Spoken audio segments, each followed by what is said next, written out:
North and south. The Egypt, it was the other way around. If you was in Egypt during those days, they called north south and south north. So they was fleeing north, which was down south. The real Egypt was down there. The real Egyptians are down there. Same thing with Ethiopia. Ethiopia was split actually in half. You got Eritrea now. So when they built that pyramid, the modern Egyptians that built that pyramid. Yeah, no, the Egyptians didn't build it. The Hebrew Israelites was in captivity there. We built the pyramids. So who were they in captivity by? They were in captivity by the real Egyptians. By the real Egyptians? Yeah. You got that? Acts 13:1? Yeah. Read this. Book of Acts chapter 13 verse 1. Now there were in the church that was at Antioch certain prophets and teachers, as Barnabas and Simeon, that was called Niger. So Barnabas and Simeon were called Niger. Niger means black. It's the same thing as nigger. It's the same thing as Naga, like in Nagasaki. All right? You had a lot of black men in that part of Japan. When the atomic bomb blew that place up, they had a lot of black artifacts. Okay, that was called Nagasaki. There's black people there. That's why they call it Naga. Okay, they got a place over in India today that they just discovered. It had ivy all over the doggone buildings and everything. Nobody even knew it existed. When they took all the ivy and burnt all the ivy down, they had it was like over 3,000 years old. It was a prophecy that the Negroes was going to go into captivity to a faraway land. They had us on ships and in shackles and everything. Blueprint. Huh? Like a blueprint, yeah. It was a prophecy. So what's the who? That was in India. And like so the Caucasian or whatever had that was there. They didn't even know that existed until it just got revealed in the 21st century. They just found that. So there's all kinds of little things. It's just like Noah's flood. Don't you got several different accounts that the flood happened? Hammurabi, the Babylonian, they got his account that the flood happened. There's always more than one account that shows that something happened. Okay? Just like Christ walked on the earth. The Bible talks about it. The Quran talks about it. The book of Josephus talks about he existed. Okay? So what you have to do is when you do your research, you got to pick out the bones, man. You know, because a lot of these books are lies and a lot of them are not. Give me Ecclesiastes 12 and 12. Is it good to keep saying Jesus? Like you know what I mean? Like well, when you're not in the truth and you don't know his name, that's all you know. You're speaking a bastard tongue. From the outside world for thousands of years and discovered by the French in 1858. It was hidden in the jungle by fig trees. This is the city designated to confirm the banyan tree, a tree that starts in the sky. Birds drop their seeds from the sky on the leaves of existing trees. The branches spread out horizontally and then grows down, covering everything beneath it. The tree is worshipped throughout Asia. It's called the tree of God. It is the only tree that starts in the sky and comes down. Here you see it written that one tree covered 20,000 people. It is the most unusual tree on earth. It's the fig tree, the banyan tree, the tree that hid a 36-mile wide city in the jungle for thousands of years. This is the tree of God. Here it is explained that the tree spreads indefinitely and it is not known to die. It's the tree of immortality. It is the most famous tree in Asia, the banyan tree of the religious teachings of the Africans of Asia. This is the entrance to the temple called Angkor Thom. An 8-mile perimeter covers the city. This picture shows you how the tree starts in the sky and the roots come down, covering that face which you see. Those are roots from the tree which started in the sky, covering the face on a tower. There are 50 towers in this city. This is a picture of that particular city, a map showing you the 36-mile perimeter. And there's a 7-mile perimeter around this city of Angkor Thom. This is the city which we will focus on, the Bayonne, the central temple of Angkor Thom. This city is viewed as a Bible, a sermon in stone. As you can see, it was built by men to confirm and serve as evidence, irrefutable, that even though the city was sacked of its riches when it was discovered by the French, it still bears testimony to the teachings of the black people, the Africans of Asia.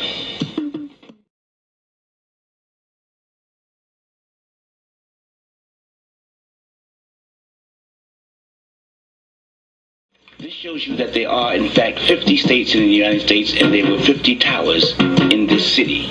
On the walls of this is the Europeans coming in to Africa. We see they have weapons on their shoulders. This is on the walls in this city. We see the African with his bow and arrow going to meet the European on the field of battle. We see the African with his elephants and his weapons of war going to meet the aggressor coming into his country. Here we see the two armies clashing on one single panel on the southern wall at the temple of the Baal in this city. The African army on the left, the European army on the right, and they clash in the center of this stone carving of the European invasion of Africa, as the Europeans load the African arms to the bottom of the ship and take off to America, onward to America. The middle passage where the Africans are thrown overboard, the entire history or book of Revelation or unveiling is shown in this city of the kidnapping of Africans from Africa. This city is a book of Revelation, an apocalypse in stone. It is discovered by the one they call the United States of America and their slaves to identify the truth carved in stone thousands of years before it happens about these people, the Africans of America. This document, this is the true document of the slave trade from Great Britain or the British House of Commons. It consists of certified eyewitness reports of the satanic atrocities of slavery. The fact that it was a conspiracy is evident by the pattern of punishment and the systematic step-by-step method in which it was applied for over 400 years. It is an orgy in the infliction of pain. The infliction of pain on innocent people with eyewitness step-by-step reports on what they was supposed to do and what they intended to do to these people who they identified in their document as injured humanity. They meant to injure these people, and this was their intent. They referred to them as injured humanity. Christians did this to the children of Africa.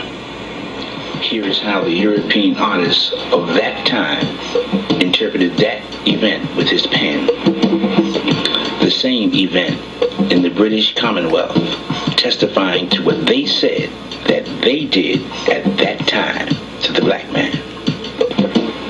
Here, the testimony from a rock in this hidden city tells exactly what happened, which was known by the gods. A testimony in silence from a stone and from a paper in the British House of Commons. I just interpret what they said that they did with their pen. Crimes of passion, with malice that the human mind could think of, with unbridled license, according to their own words. This is the history of the black woman and her babies in the United States of America. By their pen, by their own admission, and by the stones of the Africans of Asia, the black woman giving her baby away to a known beast who had already inflicted the same pain on her. In stone, speaking loud, on paper, they both sing together the same song. The exploitation and degradation and crucifixion of the black people of America with unbridled license. A stone city in Asia, buried in the jungle. The history of the black people. That black woman was forced to go back to the plantation and give her love to the white woman, the slave master's baby. After she gave her baby away, they made her love his. Incredible. This is according to what they say they did. The passions, the worst passions of the human mind, rage with unbridled license. They call us the extra. They say the pen and the stone, yea, shall bear witness against them. The slave and stone, running away, and the worst thing, getting caught and brought back. Angkor Wat in Southeast Asia, coming back to face the infliction of pain. See, here's some freed slaves with the pen, screaming loud, a woman and her baby being caught and taken back into slavery. Observe the fear in the child. This is their pen speaking to you. This is the power of their pen. In stone, the slaves being caught, who ran away, brought back and thrown down to a lower hell for lower punishment, being beaten, their tongues being pulled out, hung from trees, savagely beaten with bats, sticks, knives. They had 50-pound bricks, according to what they wrote, that they would crush them with. They would throw them in hot sugarcane oil. They would pour hot lead on them. This is what they say they did in this document, and here it is, screaming from a stone, bearing mute witness to what they say that they did, confirming that.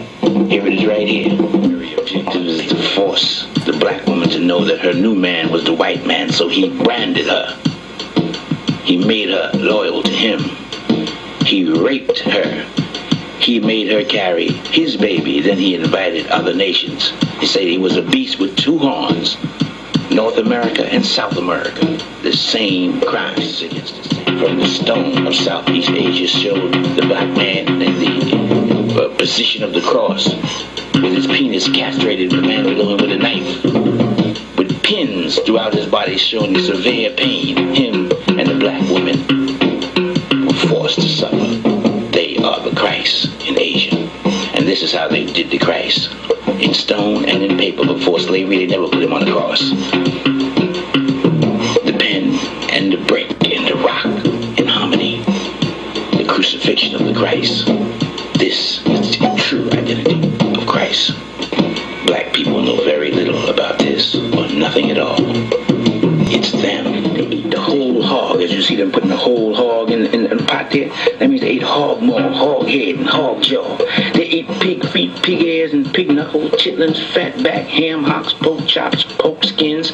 They ate everything pork. They ate the whole hog. Who else fits this description? They even ate pork and beans. There's your beans. Pork and beans, y'all. Hey, he shall make their hands testify against them. That's what they did.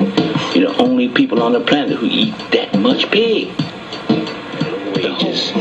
The African American went to work for America in the building of America, as we see here, as the stone speaks. From this city buried in the jungle in Southeast Asia, he went to work and he did everything he could, which is shown here in stone by his juggling, doing whatever he can, catch as catch can. This is the history. His first big job was fighting for the slave master. He got the highest pay, and he got great respect, and he got a gun. The slave master pointing, kill the enemy, the Vietnamese, the Korean, the Japanese. In the city of Stone in Southeast Asia, we see an identical response. American history gives its applause to this stone city. This stone city did it first. They wrote it in stone, and it speaks from the pen and from the rock. Get your enemy, sickle like a dog. He got his jobs working on the railroad as a servant, which is his number 2 position, as we see here in stone. He served in all the kitchens, all the hotels, on the trains, and he shined their shoes, which the gods of Southeast Asia knew before it happened. Oh yeah, his third job, which he is most famous for, he's a musician. He can dance, his woman can dance and sing. Music became their industry, as we see here from the rock.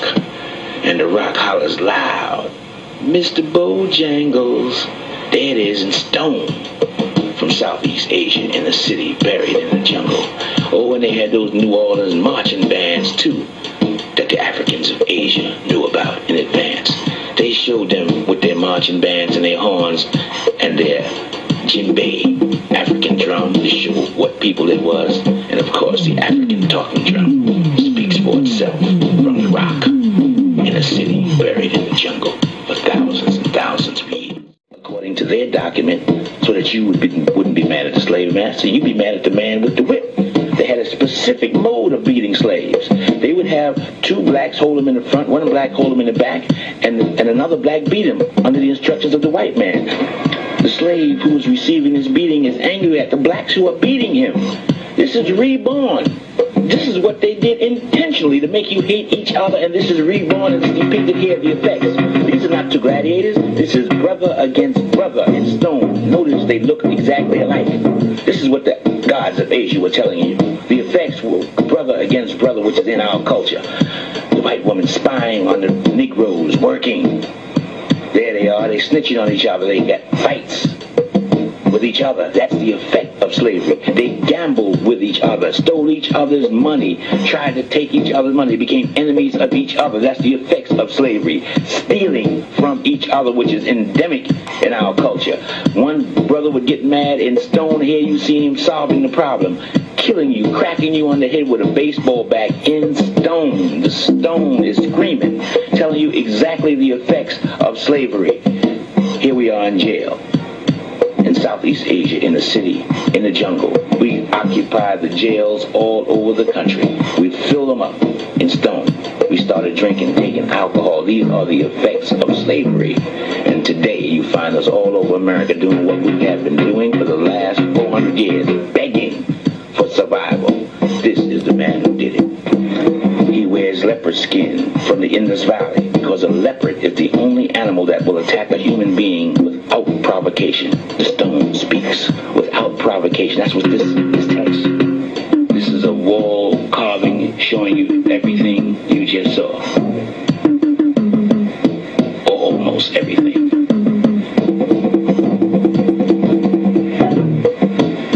Bearing mute witness to the history of that people. India today that they just discovered. It had ivy all over the doggone buildings and everything. Nobody even knew it existed. When they took all the ivy and burnt all the ivy down, they had it was like over 3,000 years old. It was a prophecy that the Negroes was going to go into captivity to a faraway land. They had us on ships and in shackles and everything. Blueprint. Huh? Like a blueprint, yeah. It was a prophecy.